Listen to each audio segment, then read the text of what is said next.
Hello friends, ಇವತ್ತು ನಮ್ಮ ಮನೆಯಲ್ಲಿ ಬಾಳೆಗೊಲೆ ಕಡ್ದು ತೊಗೊಂಬಂದಿದ್ದೋ. ನಮ್ಮ ಮನೆ ಮುಂದೆನೇ ಇತ್ತು. ಇವಾಗ ಸ್ವಲ್ಪ ಹಣ್ಣಾಗಕ್ಕೆ ಶುರು ಆಗಿದೆ ಇದು.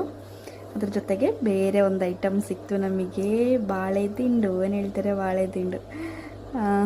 ಬಾಳೆಗೊಲೆ ಇಲ್ಲಿ ನಮ್ಮ ಮನೇಲಿ ಯಾವಾಗಲೂ ಕಟ್ ಮಾಡಬೇಕಾದ್ರೂ ಇದನ್ನು ತೊಗೊಂಡು ಪಲ್ಯ ಮಾಡ್ಕೊತೀವಿ ನಾವು ಮಧ್ಯಾಹ್ನ ಊಟಕ್ಕೆ. ಹಾಗೆ ವಿಡಿಯೋದಲ್ಲಿ ಕ್ಯಾಮ್ರಾದಲ್ಲಿ ಕಾಣಬೇಕಂತೇಳಿ ಏನೇನೋ ಪಾತ್ರೆ ಎಲ್ಲ ಇಟ್ಟು ಕಟ್ಟಿಂಗ್ ಬೋರ್ಡ್ ಮೇಲೆ ಸ್ವಲ್ಪ ಎತ್ತರ ಹೈಟ್ ಮಾಡಿ ಇಟ್ಟಿದ್ದೆ. ಎಲ್ಲ ಕಟ್ ಮಾಡ್ಲಿಕ್ಕೆ ಸ್ವಲ್ಪ ಕಷ್ಟ ಅನ್ನಿಸ್ತು. ಎಲ್ಲ ತೆಗೆದು ಬಿಸಾಕ್ಬಿಟ್ಟು ಮತ್ತೇನು ಕೆಳಗಡೆನೇ ಇಟ್ಕೊಂಡು ಕಟ್ ಮಾಡ್ತಾಯಿದ್ದೀನಿ ನಾನು. ಈ ಥರ ಬಾಳೆ ದಿಂಡು ಪಲ್ಯ ಯಾರಾದರೂ ಮಾಡದೇ ಇದ್ದರೆ ಮಾಡಿದ್ದೀನಿ ನೋಡಿ, ತುಂಬಾ ಚೆನ್ನಾಗಿರುತ್ತೆ. ಹೆಲ್ತಿಗೂ ತುಂಬಾ ಒಳ್ಳೆಯದು. ಏನು ಹೇಳ್ತಾರೆ, ಬ್ಲಡ್, ನಮ್ಮ ಶರೀರದಲ್ಲಿ ಬ್ಲಡ್ ಜಾಸ್ತಿ ಆಗೋದಕ್ಕೆಲ್ಲ ತುಂಬಾ ಒಳ್ಳೇದಿದೆಲ್ಲ. ಎಲ್ಲ ಗೊಬ್ಬರ ಹಾಕದೆ ಬೆಳೆಯೋ ಐಟಮ್ ಅಲ್ವ ಇದೆಲ್ಲ, ಚೆನ್ನಾಗಿರುತ್ತೆ. ಗೊಬ್ಬರ ಹಾಕ್ತಂತ ಅಂದರೆ ನೀವು ಹೊರಗಡೆ ತಂದು ತಿನ್ನೋದಲ್ಲ, ಮನೆಯಲ್ಲೇ ಇರುತ್ತಲ್ಲ, ಸ್ವಲ್ಪ ಜಾಗ ಇದ್ದರೆ ಅದರಲ್ಲಿ ಒಂದು ಬಾಳೆ ಗಿಡನೆಲ್ಲ ಹಾಕೊಂಡು ಬೆಳೆಸ್ಕೊಂಡು ಇನ್ನೆಲ್ಲ ತಿಂದು ಟ್ರೈ ಮಾಡಿ ನೋಡಿ, ತುಂಬಾ ಚೆನ್ನಾಗಿರುತ್ತೆ.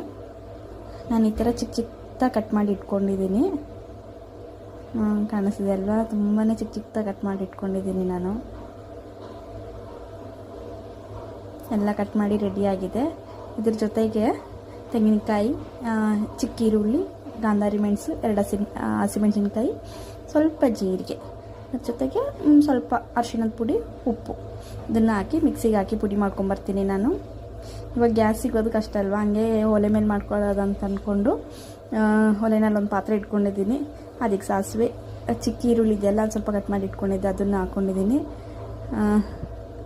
ಬಾಳೆ ದಿಂಡು ಕಾಂಬು, ಏನು ಹೇಳ್ತಾರೆ, ಬಾಳೆ ದಿಂಡು ಅದು ಕಟ್ ಮಾಡಿ ಇಟ್ಕೊಂಡಿದ್ದೀನಿ. ಅದನ್ನ ಸ್ವಲ್ಪ ನೀರಿನ ಅಂಶ ಇರುತ್ತೆ, ಅದು ನೀರಿನ ಅಂಶದಲ್ಲೇ ಮಾಡ್ಕೊಂಡು ತಿಂದರೆ ಚೆನ್ನಾಗಿರಲ್ಲ, ಉಡಿ ಸಿಗಲ್ಲ. ಅದಕ್ಕೆ ನಾನು ಸ್ವಲ್ಪ ಬೆಂಕಿ ಕತ್ತಿಸ್ಬಿಟ್ಟು ಏನು ಹೇಳೋದು, ಎಣ್ಣೆನಲ್ಲೇ ಒಂದು ಸ್ವಲ್ಪ ಫ್ರೈ ಮಾಡ್ಕೊಂಡಿದ್ದೀನಿ.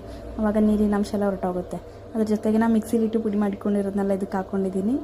ಇವಾಗೆಲ್ಲ ರೆಡಿಯಾಗಿದೆ. ಉಪ್ಪು ಖಾರ ಎಲ್ಲ ನೋಡ್ಕೊಳ್ಳೋಣ. ಎಲ್ಲ ರೆಡಿಯಾಗಿದೆ. ಒಂದು ಸ್ವಲ್ಪ ಅರಿಶಿಣದ ಪುಡಿ ಬೇಕನ್ಸುತ್ತೋ, ಅದಕ್ಕೆ ಒಂದು ಸ್ವಲ್ಪ ಅರಿಶಿಣ ಪುಡಿ ಹಾಕ್ಕೊಂಡಿದ್ದೀನಿ. ಹಾಗೆ ಬಾಳೆ ದಿಂಡಿನ ಪಲ್ಯ ರೆಡಿಯಾಗಿದೆ. ಮಧ್ಯಾಹ್ನದ ಊಟಕ್ಕೆ ಅನ್ನದ ಜೊತೆ ಹಾಕೊಂಡು ತಿಂದರೆ ಆಹಾ, ಏನು ಚೆನ್ನಾಗಿರುತ್ತೆ ಹೇಳೋದಕ್ಕೆ. ತಿಂದರೆ ಏನು ಚೆನ್ನಾಗಿರುತ್ತೆ. ನೆಕ್ಸ್ಟ್ ವೀಡಿಯೋಲಿ ಕಂಡು ಟಾಟಾ.